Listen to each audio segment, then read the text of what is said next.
Dr. Saira. Hi, Jena. So Jena is a couples counselor. And Dr. Saira is a transpersonal psychologist, psychotherapist. Oh my gosh. Or are you a relationship counselor? I'm a couples therapist. Couples therapist. Something. We're something. We work with people to help them solve their problems. We just fix people's lives and stuff. Sometimes it feels like they're complaining.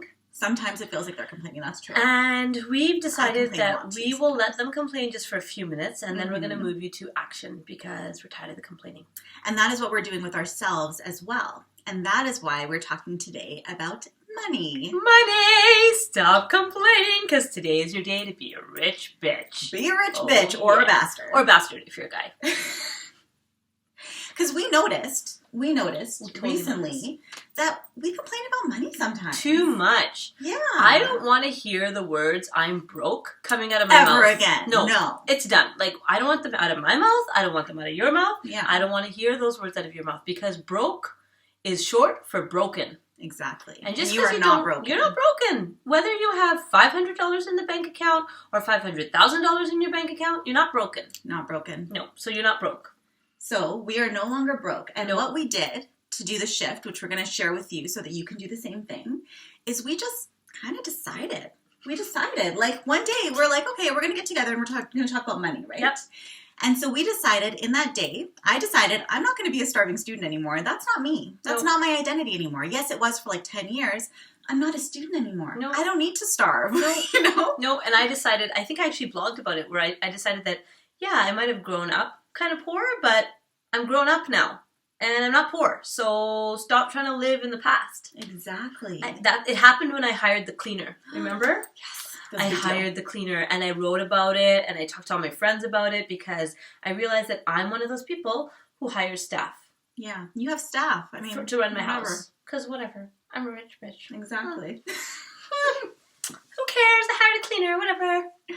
So we've changed not only complaining about money and being broke and all that other stuff, but actively talking to ourselves about ourselves as if we are the things that we know that we are inside. I know I'm a rich bitch inside. I know I'm kind of spoiled, and that's okay. It's okay. It's okay. It's actually great, because when you're not worrying about money, you can worry about what you're actually supposed to be doing on this planet, why you even came here. Yeah. Right? Following your passion. Yeah. Being that person that you know that you are and that you know you can be. And giving your gifts to the world. That's what I find, is that sometimes we use, we have excuses, right? Of why we can't give our gifts to the world. And money, I would say, is the number one excuse. Yeah. I can't afford that. Mm-hmm. It's too expensive. I don't have money for that. And sometimes that's true, but I would challenge you to reframe how you say it. So rather than saying, I can't afford that, what if you said, I don't want to spend my money on that right now? I don't find that valuable. Yeah. Yeah. I'd rather not spend my money on that right now. That way, it turns into a choice. Because if you really wanted it, you would find a way. I have friends who are smokers and don't have a lot of money. They always find money for a pack of cigarettes. Always. Somehow. The money falls from the sky. Right? That's they always find money for that. So, if you really want something, you'll find a way to fund it. And if you're not finding a way to fund it, maybe you don't really want it. So then what becomes important is recognizing what you find valuable and what you really want to bring to your life that maybe you've been saying, oh, it's too expensive. I can't afford it. It's not for me. I'll give you a perfect example, okay? My nails. They're awful. In all my videos, my nail polish is chipped. Thank you, Saira. It's terrible. I've been trying to take this girl with me to get a manicure, And I keep saying to myself, oh, I don't need a manicure. It's no big deal. She needs a manicure. Whatever. It's not, It's indulgent. It's indulgent. I can do that myself when I'm I have a student. Who has money for manicures? Well, guess what? I'm not a student anymore. So by the next time you see me, I'm going to have amazing nails. You're all going to be jealous. Good. Okay, we're going to hold her to that. We'll go together. I need a redo, so we will go. Because Jena, thank you for being so enthusiastic about my nails, Saira. I've noticed. I didn't say anything because I'm your friend, but if you want to be a rich bitch, rich bitches don't put up with that shit. They're like, oh, I got a chip. Where's my lady? And they just book an appointment. Just book an appointment. Just book an appointment. One day we're going to have that lady just come to us in our TV studio. For my wedding, we actually had a woman come to our house and do everybody's nails. Oh, that's amazing. Oh, it was luxurious. Yeah. And people do that. There's people who do that. I know. They'll come to your house. There's people who just get their hair blow dried and straightened every single week or every 3 days. Yeah. Because they don't want to do it themselves. I wouldn't mind that. Why not? And there's a part of you that may think, well, that's indulgent. That's selfish. That's selfish. Why would I do that? So I want to tell you about Tend and Befriend. Have we talked about this before? We have the first episode. Okay, so then I'll make it short. Go back and watch our first episode. Tend and Befriend, very quickly, is something that women do when they're under stress. Mm-hmm. In order to keep the female brain okay, you need to tend and befriend. Tend means look after yourself. Get a manicure, get a massage, have a hot bath, have a nap, all of these things. Read a book, something that you like to do, go for a walk. Befriend is reach out to another girlfriend. That'll help you with your stress levels. If you're doing that regularly, you will just find that stress just rolls off of you because, like for me, I'm so not stressed these days because I've got my manicures, I've got my massages, I've got my cleaner that comes. What else is good going on? Oh, I have my childcare people that just like look after my children when I need them to. You have your new MacBook, you have your Swarovski pen, all the things all that are the on your things list. that are on my list are happening, and and I kept telling myself like I can't afford it. I was at the gym yesterday with a friend of mine, and I was telling her we were talking about the summer and our kids. And she said, yeah, what are you doing with your kids this summer? And I said, well, we're just kind of hanging out, going to the beach, but 2 days a week I have them in childcare because, I need my time and I need to work, but I also need a day just for me. And she said, I can't justify that. And that was my red flag. I was like, boom, boom, boom, boom. So I thought to myself, wow, there are certain things that I used to feel like I can't justify spending on. Like give my kids away to someone else to look after for a day just so I can have a nap or go for a walk or do nothing. Tend to yourself. Tend or watch TV in the middle of the day, like just a day where I don't have to be a mom. That's selfish and indulgent. But you know what? The next day, I'm in such a great mood and the kids love me. Like I'm like a new person because I've spent a day just looking after me and now my tank is full. So when you're quote unquote selfish, what you're actually doing is growing yourself, right? You're growing into that person that can be an amazing mom, right, that can be an amazing friend, that can be an amazing daughter and sister and aunt and whatever. And I used to tell myself, because I'm an entrepreneur, I used to tell myself, like, I better take that day and work, like put it to my business. And then I found I had no downtime. Like I was constantly like irritable and annoyed and, kind of like at my wit's end. My friend said, oh, you're too busy all the time. And that's how I was presenting. But what if it didn't have to be like that? Exactly. What if there was enough money and time for us to do whatever we wanted to do? So I think the big shift really is to recognize that there is enough abundance in the world for everyone to have everything that they want without you feeling selfish that you're hogging some of it. Because as women, we tend to feel like we're supposed to just push everything out, give, and we're not supposed to take anything for ourselves. No. But guess what? Hello, yes we are. Yes, you are. We're there to take care of everyone else. Yeah, that's true probably because we are nurturers. Mm-hmm. But we have to nurture ourselves. Mm-hmm. You know what I mean? Mm-hmm. If you're not nurturing yourself, there's no way you're going to be able to nurture anyone else. I feel resentful when I'm not nurturing That's what I was myself. just going to say. You are going to start resenting the people that you love the most, like your husband or your children or your partner or your parents. These people that you love, your siblings, your coworkers, because you feel like they're just taking from you. Exactly. But and the problem what is you're doing is they you're are giving everything away. They're going to keep taking. Yeah. Let me tell you, girl, or guy if you're watching. They're going to keep taking and taking and taking and taking and taking because it's nobody else's responsibility to fill your tank except your own. Yeah. So fill that tank. And once you fill that tank, there's no barriers. There's no money barriers anymore. So maybe we should talk about some of the practical aspects. The practical aspects of being a rich bitch. The practical aspects of being a rich bitch. If you would like to look like us, a rich bitch, what do you need to do? All right. So first of all, write it down. Write down your goals. We've talked about this in one of our other episodes. Yes. You got to write it down because just saying, oh, one day maybe I'll have enough money to do something, well, that's a very wishy-washy signal to the universe. Yeah. It's not going to work. Write it down. Yeah. So you're writing down specifically exactly what you want, right? So you're talking about if I had everything in the world that I wanted, if I was courageous with my money, what would I be doing? I would be going on vacation 3 times a year. The first one would be to Cuba, the second one would be to Hawaii, the third would be to Africa. Like, I'd be going on vacation. She already knows, see? Yeah. She's clear. She's clear on what she wants. And the thing is, so one of the things that I was reading about this morning is having the willingness to wait and let it unfold in its own timing. So there was something about how Jim Carrey had written himself a check of $20 million. No, $10 million. He wrote himself a check of $10 million in 1986. Okay? In the early 2000s, or the late 90s, he got a $20 million gig to do some movie. So finally, his check was able to be cashed, but it was like, it took time. It took some time. And sometimes when you set your bar like up there, you have to be willing to wait. So what I do is I actually set my bar like here, and I know I'm going to get there in a year or 6 months, right? So one of the goals I had in January is I want to double my income by the end of this year. I've already doubled my income and it's halfway through the year. So now I'm going to set another goal. I'm not going to say, I'm here early and I'm just going to coast for 6 months. Now what's my new goal, right? So now could I double my income again in a year? So I do it again. And then that way, slowly, things start. And hers is a very step-by-step. Mine is much more like Jim Carrey's, Jenna's where different. I'm just like, I have my huge check. It's on my wall. It's going to happen. I just don't know when. Soon. And then she just keeps her vision on it. Keep drilling for it. So whichever style you are, whether you're more like step by step, or whether you're more like the big vision person, just do something. Write it down. Be deliberate about what you want. And the brain, so we talked about this on our Periscope this morning, is that the brain is wired to look for what you prime it for. Okay, it's called selective attention. So if we say to you right now, don't think about anything white. All of a sudden you're looking at the screen and you're thinking about that white lamp and you're thinking about Jenna's white shirt and the white wall.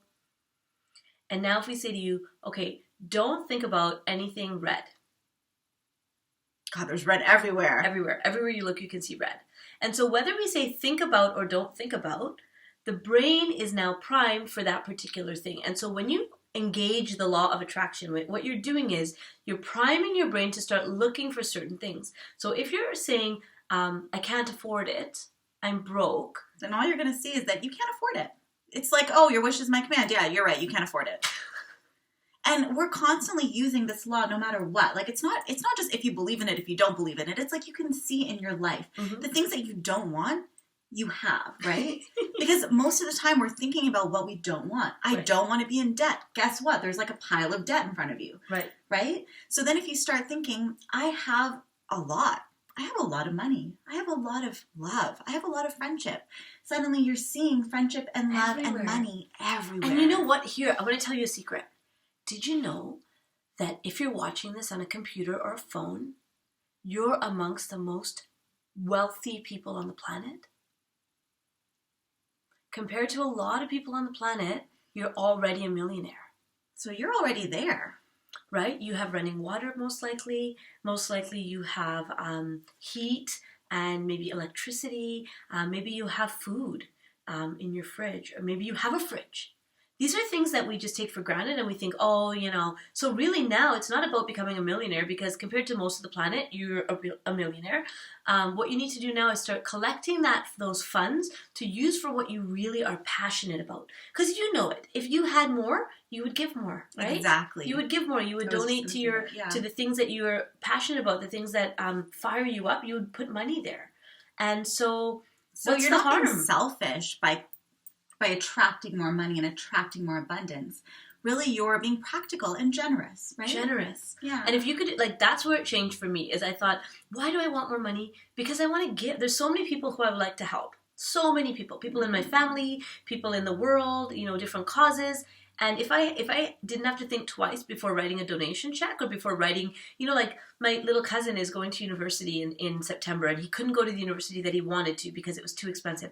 I would love to be able to just write a check and say, here's your money, pay for your next 4 years. Exactly. I would love to do that, right? And so that's why I want more money, so that I can just give like that to people when they need it, and without even thinking twice about, do you need to pay me back? And no, it's like, here, just take it. You're fine. And the more you give, the more space you're creating, right? To receive more.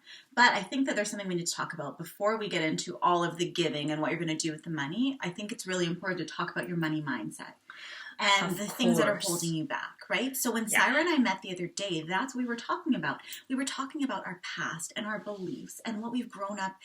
There's certain ideas that are drilled into your head, certain beliefs that you kind of have your whole life, and you don't even realize that they're just beliefs, Mm-hmm. which means they're not true. It's not real. It's just something that you believe. And because you believe it, it becomes real. Yes, Yeah. exactly. So that's a really good exercise. You could even just journal about it or talk to a friend about it, about, what did I grow up believing about money? Yeah. There's a cool experiment that I heard about where they had words like money and rich, and then other words like, some words were things like exciting, adventurous, some other words were like dirty, manipulative. And they found that people who grew up poorer or less wealthy tend to pick those kind of darker words to describe money. Mm-hmm. So it's almost like we've told ourselves that, okay, money's a bad thing, that's why we don't have it. Exactly. Right? And we got to fix that. We got to fix that because you know what? The world needs the poor people to also live their dreams. Yeah. And how are you going to do that? How are you going to do that? You're going to need more resources so that you can live your dreams, right? So get going. Stop stalling and stop telling me how hard it is because you grew up poor. I grew up poor. I know what that's like. But that's not an excuse. No longer. Not if you're a grown-up. Not if you're watching this video. Mm-hmm. Sorry to be so harsh, people, but I got to tell it like it is because I'm a rich bitch today. And every day. And every day. So what you can do is you can start, it would actually be good to do this with a friend, I think. It's very powerful to share your story with someone else. So you start talking about how you view money and what money means to you. And like for me, what came up that I wasn't really expecting is that I was always called spoiled when I was younger because I was like the youngest of four. So people who would just like be in my life just randomly would say, oh, you're so spoiled. You must get everything you want. And really like I was. My parents loved me. They doted on me, but I also got a lot of hand-me-downs. Like I never bought anything. Like I never, especially when I was in my 20s and stuff and I was a student, everything nice that I owned, and to this day still, everything nice that I own, people have given to me. How about this outfit? Hand-me-down. I actually just went out and bought this t-shirt. She bought this for the show. I already got lipstick on. Something nice and she ruins it. I know. It was like $10, but whatever. That's how your mom never bought you new stuff. Because she's like, Jenna's just going to wreck it with her lipstick.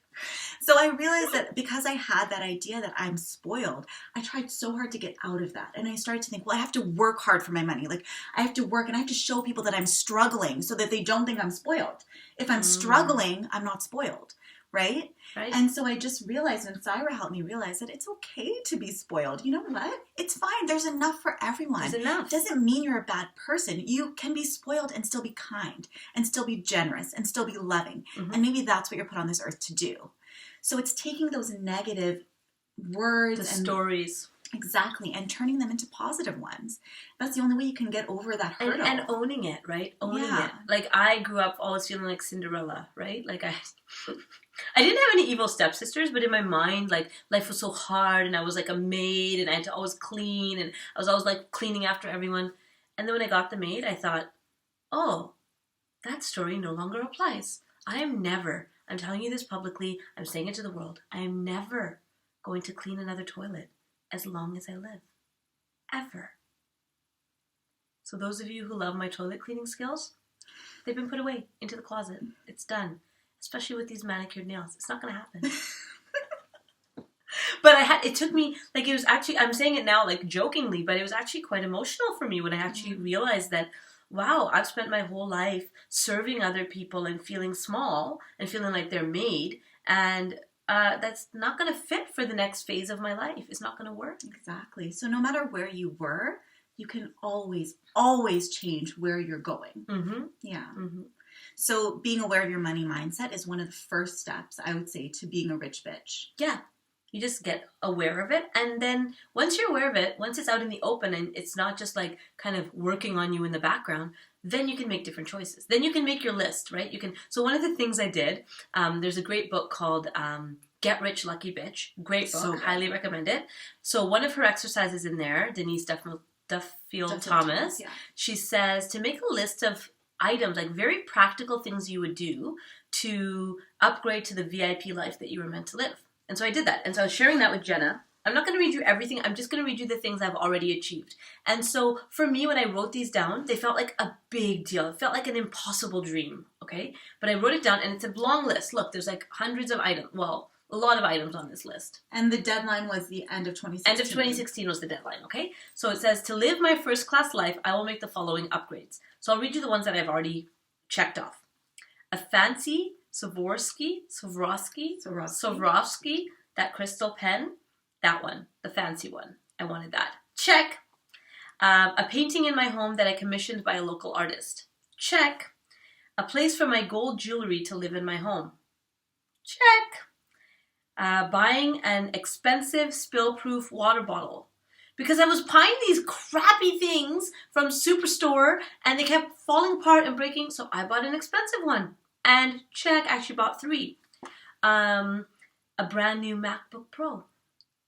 That's what we're recording on right now. A brand new iPhone. Check. Getting a business checkbook. Did that. Purging all my gaudy and tacky jewelry. For those of you who knew me in my past, I had a lot of that gaudy and tacky jewelry. Gone. And I had it because it was cheap, right? But it's gone. No visits to the dollar store for the month of February and March. I did not visit the dollar store. Even though I was having a party and I needed balloons, I bought them from somewhere else. No visits to Walmart for clothing. Spending enough money on children's shoes. I know they're going to wear them out, but they could be comfortable too. Wearing my makeup for coffee, dinners, and meeting new people. I would save my makeup because I'd be like, oh, it's too expensive, so I don't wear too much because then I'm going to run out. Just wear it. Just wear it. I'm wearing my makeup. I'm enjoying it. And then my final thing that just, as you heard, 2 times per month, have a cleaner come to the house, especially for the bathrooms. These are all things that she did not have this time last year. January is when I wrote this list. And in June, here I am. And there's more. There's more to come. And so, by the end of the year, I'll have a lot more upgrades. Yeah. And so how often do you look at that list? And I would say once every 2 weeks or so. Okay. So and I don't actually look at it and think, okay, now what am I going to do to get this next thing? And I just read the list. And I'm like, oh, cool. That's what I want. And then I forget about it. Because you don't need to know how you're going to get all these things. You just need to know that you're going to get them. Yeah. Like that crystal, the pen. Every time I went to the mall, I would walk into that store and hold the pen and write with the pen. And I'm like, one day I'm going to have this pen. And then last week, my good friend Jena got me the pen. And I was like, oh my gosh, this is the pen that I've been waiting for since January.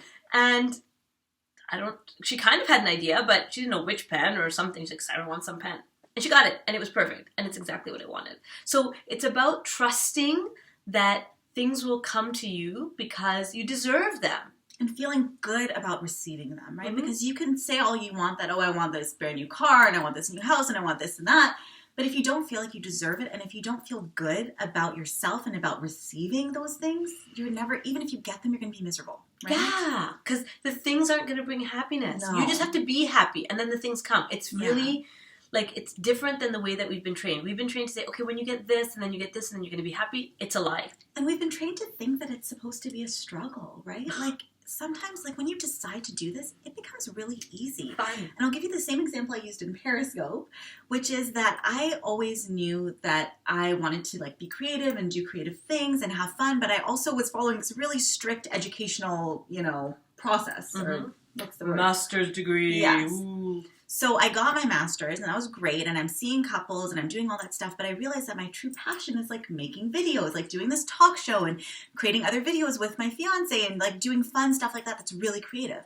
So I have, an outline of exactly what I want. I journal every single day. I know what I want. I know exactly what I want my life to look like, and then I just started following my passion. So yes, I'm still counseling, but I'm also creating these amazing videos.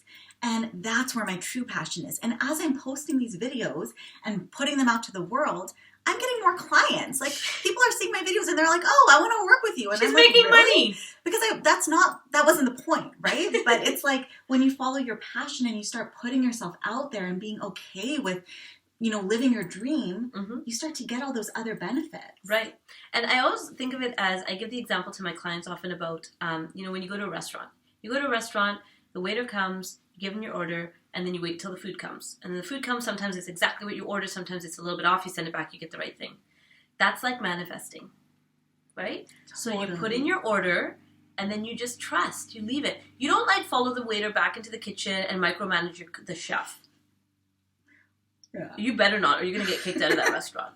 But in life, that's what we try to do. We're like, oh, I have this problem, and I want to find a solution, and then we go and micromanage and try to do it ourselves. No, it's about let the waiter take your order, and then just let it be. And then do things that make you feel good. And just talking to your friends and hanging out and having fun, and then the food arrives, right? And doing the work too.